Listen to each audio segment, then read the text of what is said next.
Bonjour à tous, c'est Tania. Alors aujourd'hui je vous retrouve dans une toute nouvelle vidéo. Aujourd'hui je vous fais le bilan des premières lectures que j'ai fait en 2018.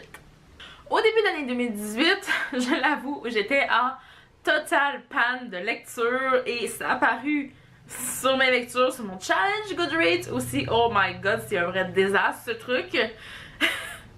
Mais oui, donc durant les 3 premiers mois de l'année, donc en janvier, février, mars, j'ai lu 2 livres, dont une BD, et au mois de janvier, ben j'ai pas lu pas toutes.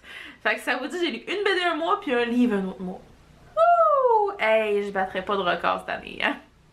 Je vous présente donc le premier livre que j'ai lu en 2018, qui est même pas un livre, c'est une BD. J'ai lu le tome 5 de la série Le Journal d'Aurélie Laflamme.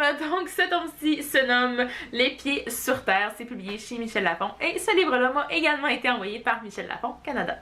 Vous devez vous en douter là avec la review que j'avais fait complète sur les 3 premiers tomes de la série. Je vous avais parlé du tome 4 et j'ai finalement eu ce tome 5 entre les mains au début de l'année.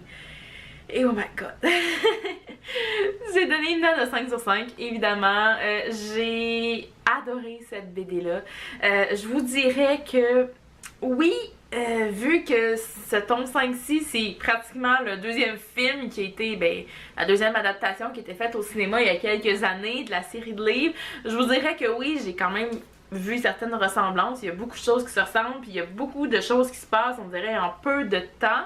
Donc oui, peut-être que j'ai trouvé ça un peu trop accéléré, mais en somme, j'ai adoré. Il y a certains petits moments qui sont pas dans les films non plus et certaines petites touches en plus aussi dans la série. Donc vraiment là, c'est une série qui va rester coup de cœur pour moi. Je lirai jamais les romans, je pense bien, là, parce que c'est rendu trop jeunesse pour moi. Mais c'est sûr et certain que les BD, ça va rester une vraie pièce de collection dans ma bibliothèque.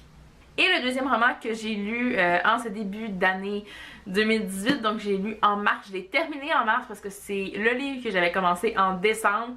Je suis tombée dans une totale panne de lecture et je l'ai repris de peine et de misère seulement au mois de mars. Ça a été toute une aventure pour finir ce livre-là. Le livre en question, il s'agit du livre Alex, qui est le tome 1 de la série La fièvre du hockey de Sawyer Bennett, qui est publié chez Milady et qui m'a été envoyé par la boîte de diffusion Hébrajeune Québec. J'ai quand même donné une note de 4 sur 5 à ce livre-là. Malgré le fait que j'ai été en totale panne de lecture, que je l'ai mis sur pause pendant des mois, oui, l'histoire en elle-même était intéressante. Oui, la romance était quand même bien belle là-dedans. Oui, la fin est toujours aussi cliché. Vous vous doutez bien que ça se déroule dans un univers sur le hockey, en fait, dans le hockey professionnel, cette fois-ci, dans un univers d'adultes, on n'est pas à l'université nécessairement. Nos 2 personnages principaux sont quand même assez attachants, même si il me manquait un petit quelque chose. Encore une fois, est-ce que c'est dû à la panne de lecture puis à la pause que j'ai pris dans ma lecture en plein milieu de l'histoire, ou si c'est juste à cause des personnages qui m'attiraient un peu moins? Dur à dire, parce que quand j'avais commencé ce livre-là, je me souviens que j'avais dit que je l'adorais, que je tripais, j'étais à fond dans l'histoire, vraiment dans la lecture, puis pause totale rendue à la mi-décembre, puis je l'ai repris juste au mois de mars. Donc je sais pas, je saurais jamais ce qui s'est passé avec ce livre-là. Comme je vous dis, j'ai quand même mis un 4 sur 5 parce que je suis quand même intriguée de savoir la suite de l'histoire. Bon, c'est un tome unique dans la série en tant que telle, c'est une histoire comme qui se termine avec ce tome-là, mais je suis sûre et certaine qu'on va entendre parler des personnages avec les autres tomes de la série, parce que si je ne me trompe pas, là, la série en anglais doit être rendue à une dizaine de tomes, donc c'est quand même assez énorme. Est-ce que je vais me rendre là? Je sais pas, mais j'aime bien les séries comme ça, que c'est juste des tomes compagnons, parce que comme ça je peux arrêter quand je veux, puis je me sens pas coupable parce que j'ai fini l'histoire en tant que telle des derniers personnages que j'ai lus en date là, du dernier tome. Donc c'est pour ça que je me sens moins coupable dans ce temps-là. Voilà. Il y a une chose qui est sûre par contre, c'est que je pense pas que je vais poursuivre ou terminer ou je sais pas, même avoir le 2e tome en français. Vous me corrigerez dans les commentaires.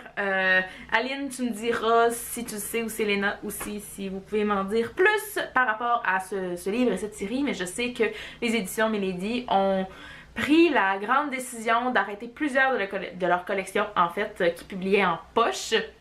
et de continuer dans la série New Adult, leur collection plus New Adult, format semi-poche. Ça, c'est un semi-poche, mais je sais qu'en France, cette série-là est arrêtée, théoriquement. Donc, je sais pas ce qui va arriver avec la série, s'il va y avoir une suite ou pas. Donc, ça va être à moi de voir si je vais poursuivre la série en anglais ou pas. Est-ce que je l'ai assez appréciée pour continuer en anglais? Dur à dire. Et bien voilà, hein, c'est ce qui conclut ce petit bilan de mes lectures de 2018. Je vous l'avais dit, j'ai vraiment pas beaucoup lu durant les 3 premiers mois de 2018 à cause de mon énorme panne de lecture.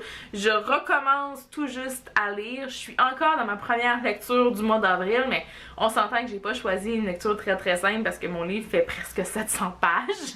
Mais j'avais envie de lire ce livre-là et ça avance quand même très bien, là, somme toute. Donc je reprends goût à la lecture. Je vous dis pas que vous aurez des énormes bilans à la fin de chaque mois ou énormément d'updates lecture ou de review en vidéo pour le moment, mais je vous dis, j'irai commencer à lire et c'est sûr et certain que dès que je termine un livre, je vous donne mon avis sur celui-là. Donc voilà, c'est ce qui conclut cette vidéo. J'espère que vous avez apprécié et à moi, en attendant la prochaine vidéo, je vous dis à la prochaine et bonne lecture!